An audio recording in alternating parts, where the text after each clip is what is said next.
So I will talk a little bit about the MSO process development and how the applications, from my point of view, are being developed and then used by the final users and also by the developers. In this case, it's the case of mathematicians, but it happens also with physical applications or chemistry. You are also usually developing your software and your algorithms using your own local resources, typically your PCs, Macs, and local clusters that you have for your own. Typically, you don't develop software using supercomputers because it will be very time-consuming, probably. And then you realize that you need to use a more powerful system because maybe you are using more elaborated models, or you are trying to produce better results. So you need to have access to more hardware resources. I'm talking about typically memory, but also about cores or processors or more powerful storage system. So then you try to move your software, your developments from your local resources to a more powerful system, a supercomputer or a cluster that you have to get these additional resources. And in this process, there appear a lot of problems. I am talking about some of the problems that can appear, but probably you know about many more. Usually you have not lack of knowledge because probably you have already used other HPC infrastructures in the past, but maybe you lack about knowledge about how specifically this system is configured, what versions of the libraries they are installed in this system, in this HPC or in this cloud, what operating system is installed and how it should be used. And in the other side, probably from the part of the infrastructure provider, there is no staff dedicated to support you and to understand your problem, your applications. Probably they can answer some specific questions like what is the version of the MPI library and things like that, but they will not have probably the time to talk with you to understand what your application is doing and how is the best way to run the application on this infrastructure, or to install the full stack of dependencies, of libraries that you need to run your software. Also in this kind of systems, there is a very tight software ecosystem that is very difficult to change. We have, for example, in our case, in the Finisterre, we have an operating system, and for us it's very difficult to move from the actual version of the operating system to a newer version, even if you really need for that, because it's a production system and it takes a lot of time. And it's not only the case of CESGA or Finisterre resources, but it's the typical case in many production infrastructures, of course. But in the case that you are able to finally install your software, that probably it will take weeks or even months. I think that Victor or Javier or other can tell about the experience trying to install the software in the Finisterre infrastructure. It has taken a lot of time. You can maybe you realize that you have a newer version of your software because you want to improve continuously what you are doing, what you are developing. You have new functionalities. You have maybe solved some bugs or improved the way that it is working. So when you have finally the software installed in the system, you have a new version, and you have to start again with the whole process. So this is a very time-consuming process, and usually when you are willing to use the HPC infrastructure, you are very close. You have some, let's say, limited time because you want to produce results very quickly. So at the end, the solution is like, okay, we are not going to do that in that way. I'm going to use my local resources, or you get more memory for your PCs or whatever infrastructure you are already using. So in principle, the objective, or what we are willing to develop, is the capacity to move transparently and effortless all the software stack that you are already working with in your laptops, in your PCs, to develop the softwares, move this software stack from your local resources to the HPC and cloud resources. This is what we want to do, without having to recompile and install all the dependencies and all the things, so that you, the developers, can maintain the control of all the software stack that is going to be used in your applications in the remote infrastructure, in the supercomputer. And how we think that we can achieve this? We think that using the containerization technology, we will be able to move the containers from your PCs, where you have the control of all your software stack, to the supercomputers. This will maintain all the software stack, all the dependencies, or the libraries to the versions that you really want to use, and so we will not have any kind of conflict with the infrastructure, with the supercomputers, dependencies and libraries, and we will have the power of using more processors, more memory, faster network connections and storage system. To solve or to achieve these objectives, we are going to face some challenges. I mean, usually it's not as easy as say, okay, we are going to use containerization and it's going to work. We don't need anything else. No, we have to test which container technology. Christoph has already talked a little bit, because there are different technologies to implement the containerization. We started using Docker, and this implied a challenge for the kernel that we already have in Finisterrae, for example. Then we moved to uDocker, and it has some limits about the performance with MPI applications, that this might change in the future, but actually it is not a good solution. This is what we have found so far. And now we are moving to Singularity, and the results are being very, very promising. And Tamás is going to talk a little bit about that. The results achieved about the performance of the applications, of real applications. I mean, not just benchmarks and synthetic applications, but about the actual applications that we are going to, or we plan to deploy in our infrastructure. We have to also support the use of this technology in our infrastructure, in the Finisterrae, in the ST cluster, in the Atos cluster, and so on, and to analyze what is the best way to do this deployment of the containerization. We have to integrate the containers technology with the batch system that we are using, with the operating system, and also in the whole chain of operations of the people that is working, the staff that are maintaining the system, to understand and to provide support on this new technology, because until now we were not using containers in supercomputers. Also we have to determine which are going to be the performance difference between using a native compilation of the software and using the containerization. What is the penalty? And also Tamás is going to talk a lot about this and what he has found regarding the performance. So the objective is to design the mechanism to optimize this process and measure what is the performance loss, if there is any kind of performance loss, compared to the standard way that we have been deploying software in HPC systems until now. In this way, we will be able to streamline the development or the deployment of this software in HPC and cloud infrastructure. It will be what we could call the software cloudification, or provide software as a service. Once we are able to achieve the first objective, we will be able, or we would like to provide a marketplace of containers, what we are calling in the project a product catalog. It will be in some way a place in where the developers will be able to put new versions of the software, and the users will be able to get these versions of the software, these different versions of the software, and to try the software directly through the portal that we are using. This is the other piece of software that we are developing, the portal that will be the connection between the developers and the final users of the applications.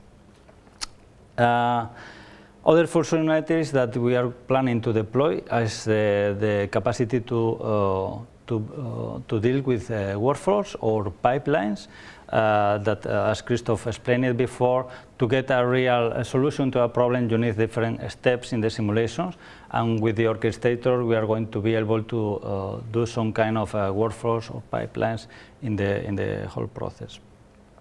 So at the end, we will be able to orchestrate all the resources from the point of view of the HPC and cloud resources, but also integrate interactive visualization in the process to provide a complete MSO workflow, including pre and post-processing, data movement, and the pulverization of the resource achieved so far. In some way, it will be also a kind of marketing tool for developers to provide or to show what are the results of the software that you are developing, providing the results that have been achieved so far in the portal. And of course, the portal will be, we expect to be very easy to use for the final user. Other tools will be also integrated in the portal, like the data management for moving data between different tools, to provide a kind of community support to the final users, to provide support in the usage of the applications, and also to be able to access the documentation of the software that you are developing, for example. So finally, in some way, MSO4SC will be a kind of interface, an interface between the infrastructure providers, HPC or cloud providers, and the mathematical development frameworks that we find here, and will be able to be in the middle of both of them. The development frameworks will be also providing new software applications or final user applications in different scientific or industrial areas. And the project or the frameworks that we are developing will be in the middle of both of these worlds, between the infrastructure and the software developers.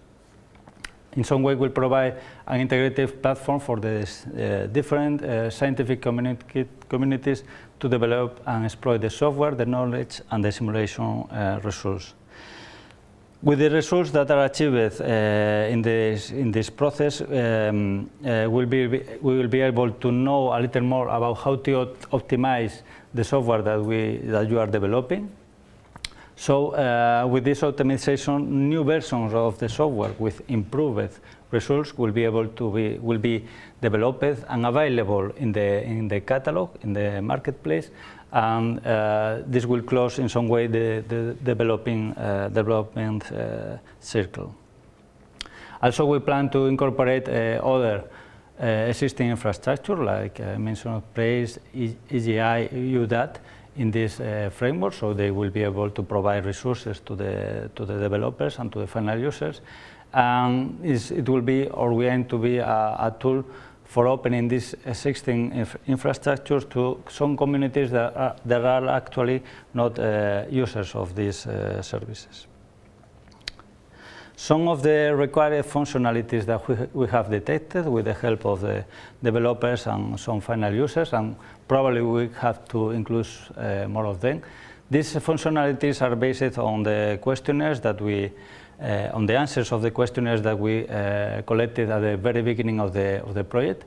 And we mapped the answers of these questionnaires with requirements, and then these requirements to the functionalities that we need to implement in the infrastructure. We also need, or we are also asking for additional functionalities that you are missing in the ones that we plan to implement. And for that, Javier Neto is going to introduce the innovation game at the end of this session, or maybe tomorrow, so we can detect or collect more functionalities to be implemented in the framework. Some of the functionalities are especially the fast and easy software deployment to reduce the cycle for the development and the usage of the applications in cloud and HPC infrastructures. We will also need an authentication authorization mechanism, so we can certificate that the final users are the ones that are really using the infrastructure and have access to the data and to the software. We will implement this software catalog that we have been also already discussing and talking about. It will be a kind of marketplace including different software and different versions of the software, so the users can decide which software they want to use or test and which version of this software they really want to use. We need a data management tool to be able to move data from the, for example, from the user premises to the cloud, and then produce results that will be stored in the cloud, and maybe the final user will want to download this data to their local resource, to the local PCs, for example, so to be able to download this data to the system. Also, we aim to support the execution of multiple simultaneous simulations with hundreds or even thousands of cores simultaneously. For that, we need the support of supercomputer systems, not only cloud resources, to support tight and loosely coupled models, because some of your applications really need, for example, infinite band networks with very low latency.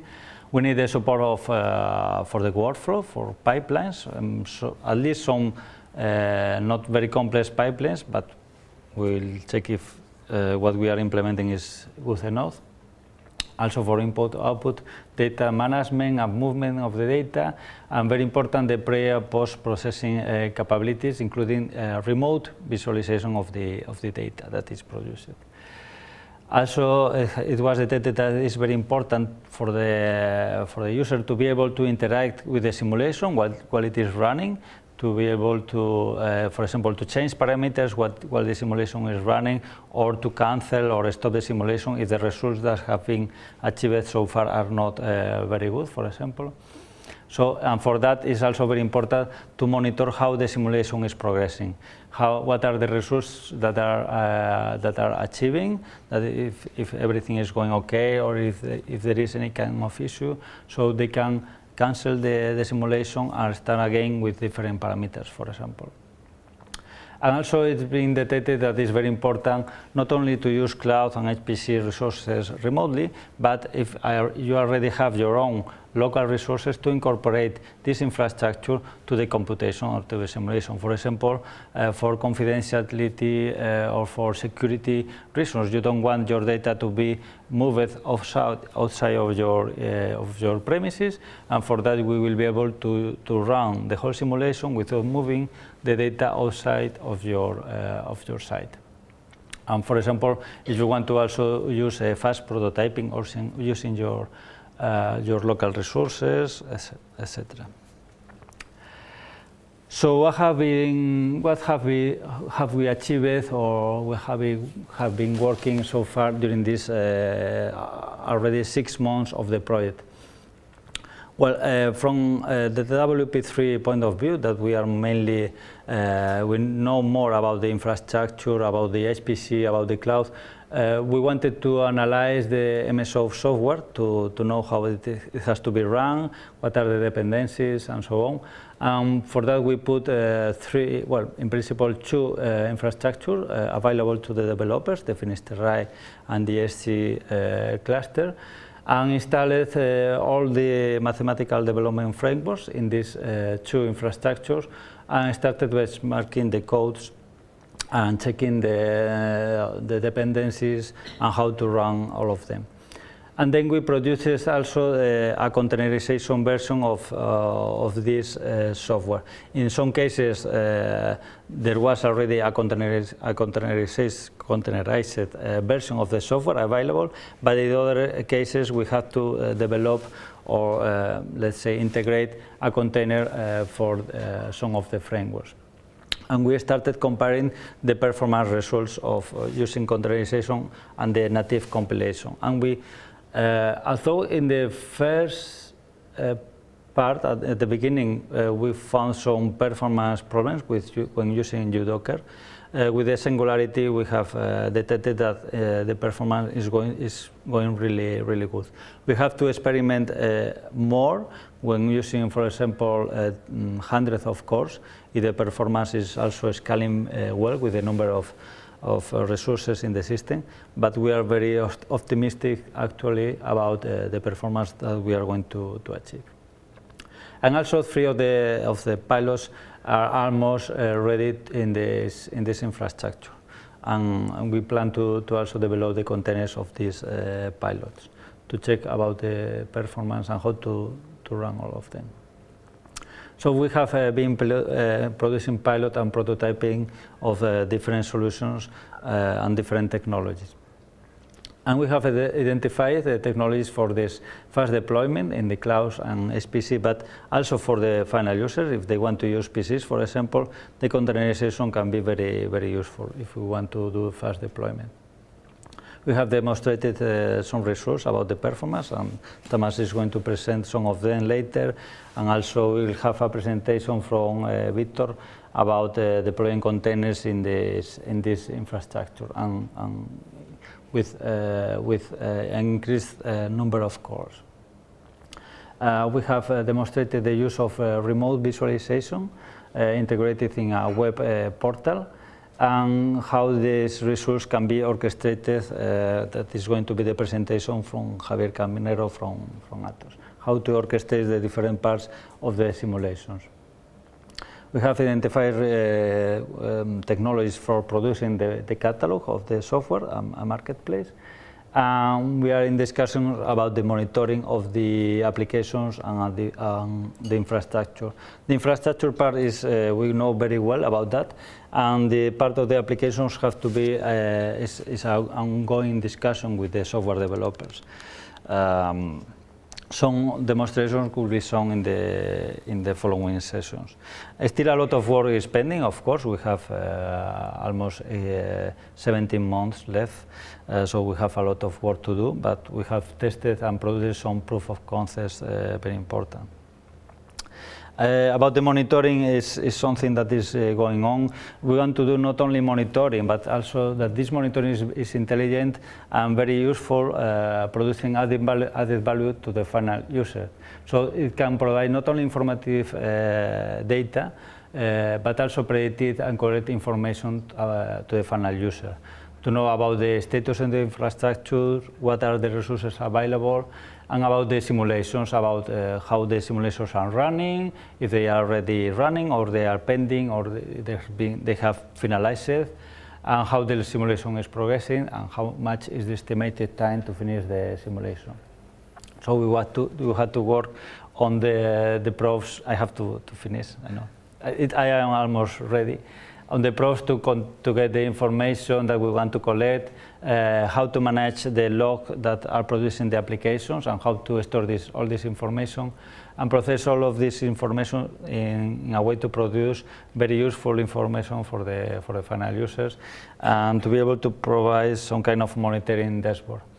This is, for example, a monitoring dashboard that we are using actually for the Spanish Port Authority, that they are running daily simulations in the Finisterre infrastructure. For them to know, for them and for also for us, for the maintenance of the infrastructure, it's very important to know if everything is going okay, or there has been an issue in the running of the simulation.